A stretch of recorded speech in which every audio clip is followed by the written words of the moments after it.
கையில் இருந்து இணைகிறார் எமது செய்தியாளர் ராமச்சந்திரன் சற்று முன்னர் நம்மளால பார்க்க முடிந்தது மயிலாப்பூர் காவல்துறை இணை ஆணையர் அவர்கள் தமிழக அரசின் அறிக்கை குறித்து போராட்டக்காரர்கள் மத்தியில் விளக்கிக் கொண்டிருந்தார். இது குறித்து தற்போது அங்கிருக்கும் இளைஞர்கள் என்ன கருத்து தெரிவிக்கிறார்கள்? இந்த விவரங்களை பதிவு செய்யுங்கள் ராமச்சந்திரன்.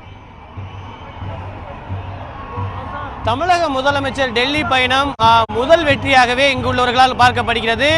3 முக்கிய கோரிக்கைகளை ஜல்லிக்கட்டு நடத்த வேண்டும் என்று 3 முக்கிய கோரிக்கைகளை வலியுறுத்தி மாணவர்கள் இளைஞர்கள் 2வது நாளாக சென்னை மெரினா கடற்கரையில் உள்ள விவேகானந்த இல்லம் எதிரே 30,000க்கும் மேற்பட்ட இளைஞர்கள் மாணவர்கள் தரப்பில் ஆர்ப்பாட்டம் நடைபெற்று வருகிறது. இந்த ஆர்ப்பாட்டத்தின் போது காவல்துறை தரப்பில் தமிழக முதலமைச்சர் நாளை டெல்லி பயணம் மேற்கொள்ள உள்ளார்.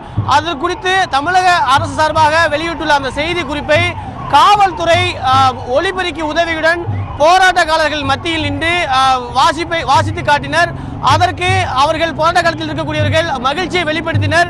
அந்த செய்தி குறிப்பில் பிரதானமாக இடம்பெற்றது நாளை பிற்பகலில் இந்திய பிரதமரை தமிழக முதலமைச்சர் ஓ பன்னீர்செல்வம் அவர்கள் சந்திக்கிறார். அந்த சந்திப்பின் போது தமிழகத்தில் இந்த ஆண்டு ஜல்லிக்கட்டு நடத்துவதற்கு அவசர சட்டம் பிறப்பிக்க வேண்டும் என்பது குறித்து வலியுறுத்தி இருப்பதாக அந்த 2 பக்க அறிக்கையின் சாராம்சத்தை காவல்துறை தரப்பில் போராட்டக்காரர்கள் மத்தியில் வாசிக்கப்பட்டது. அந்த வாசிப்பிற்கு போராட்டக்காரர்கள் அமோக வரவேற்பை தெரிவித்தனர். அவர்கள் கைகளை தட்டி தங்களது உற்சாகத்தை வெளிப்படுத்தினர்.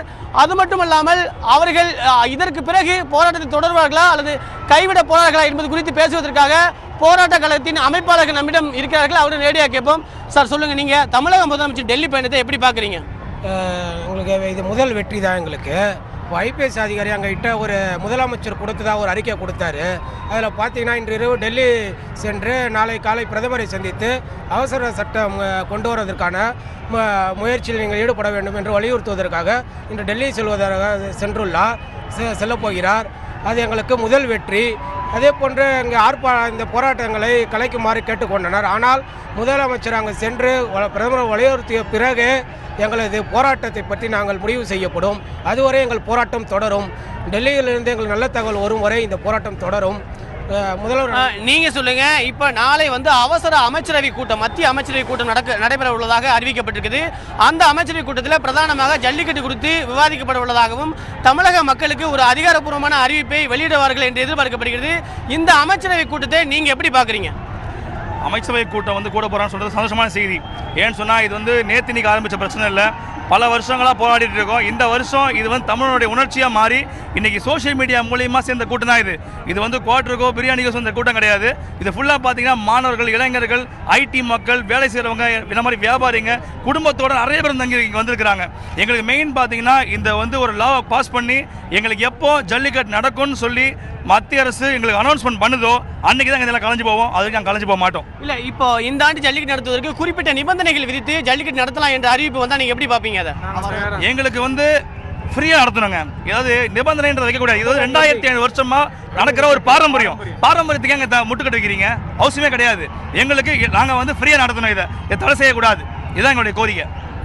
இப்போ உங்க போராட்டம் நீடிக்கின்றீங்க.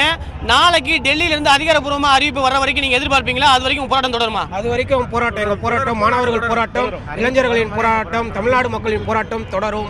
டெல்லியிலிருந்து நல்ல செய்தி வரும் வரை இந்த போராட்டம் தொடரும். நீங்க சொல்லுங்க, நீங்க என்ன நிலைப்பாடு எடுக்க போறீங்க? போராட்டம் தொடரும் சொல்லி தான் நாங்கள் சொல்லியிருக்கிறோம். அப்போவே சொல்லியிருக்கிறோம், அமைதியான ஒரு போராட்டமாக இந்த போராட்டம் தொடரும் சொல்லி தான் நாங்கள் இது பண்ணியிருக்கிறோம். அதனால் இங்கே இருக்கிற இளைஞர்களும் நாங்கள் கேட்குறோம், அமைதியான முறையில் இந்த போராட்டம் தொடரணும்னு சொல்லி தான் நாங்கள் கேட்குறோம். காவல்துறை சப்போர்ட் இல்லை. இந்த மாணவர்கள் மத்தியில் மாற்று கருத்து இருக்குதா? ஒட்டுமொத்தமாக போராட்டம் தொடருங்கிறது எடுக்கப்பட்டிருக்கு. எல்லாருடைய கருத்து என்னன்னு பார்த்தீங்கன்னா 99ல் 100% சொல்லலாம் போராட்டம் தொடர வேணும். அங்கேருந்து அறிவிப்பு என்ன வருதுன்னு சொல்லி எதிர்பார்த்துட்டு இருக்கிறாங்க. அந்த அறிவிப்பின் அடிப்படையில் தான் அடுத்த கட்ட போராட்டமாக இல்லை நம்ம வெற்றியான்னு சொல்லிட்டு அதை முடிவெடுக்கணும். நாளைக்கு மாலைக்குள்ளே அறிவிப்பு வரும்னு சொல்லி எதிர்பார்க்குறோம். அதன் பிறகு எதுவாக இருந்தாலும் இந்த முதலமைச்சர் டெல்லி பயணத்தை எப்படி பார்க்குறீங்க? அது வரவேற்கக்கூடிய விஷயம். அது நேற்றே பண்ணியிருந்தாங்கன்னா இன்னும் கொஞ்சம் சந்தோஷமாக இருந்திருக்கும். இவ்வளோ இன்னைக்கு காலையிலேருந்து நடந்துச்சுன்னா இன்றைக்கே முடிஞ்சிருக்க வேண்டிய ஒரு போராட்டம். அவர் நேற்றே போயிருந்தாருன்னா இன்றைக்கே முடிஞ்சிட்ருக்கோம் இந்த போராட்டம். ஏதோ இப்போ நடந்திருக்கு, அது நல்லபடியாக நடக்கணும்னு சொல்லி ஆசைப்படுறேன்.